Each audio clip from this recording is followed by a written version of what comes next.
This is what I usually see on these when I've done them. This line right here is the only contact area on the gib with the bottom of the bed, and that's because it's not been adjusted properly.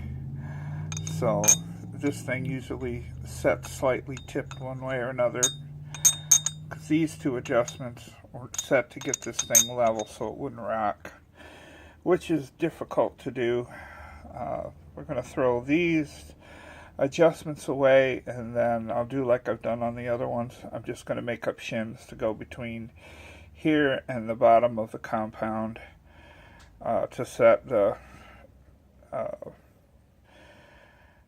gap. So this thing will maybe have at best a 0.5 thousandths worth of play in it. More video on that when we get that far. This gib has not been stoned. That pretty much is what this used to look like. So if you can see the difference between the two, there's quite a bit of difference.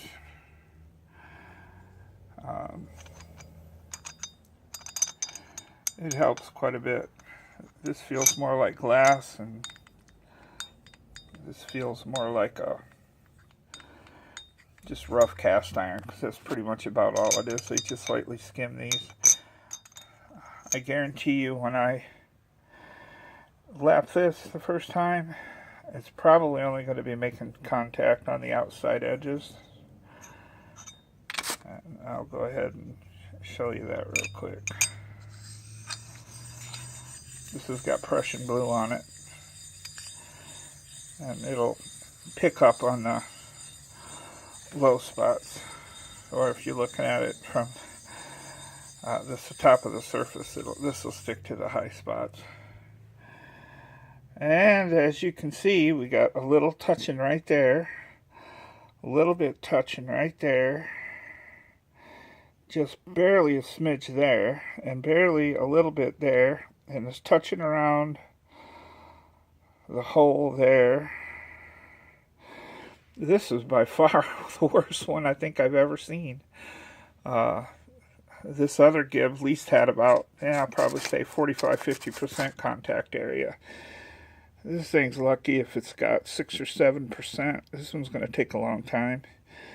These lines that you see are the rough machining,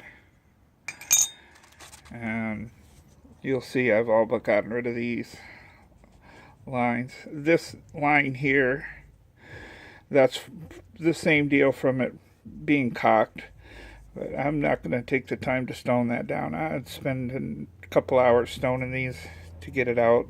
If I had a surface grinder, I'd put it on the machine and run a pass over it, but I don't. I guarantee you that'll be 100 times better than it ever was when it left the factory. So we'll have more on that later.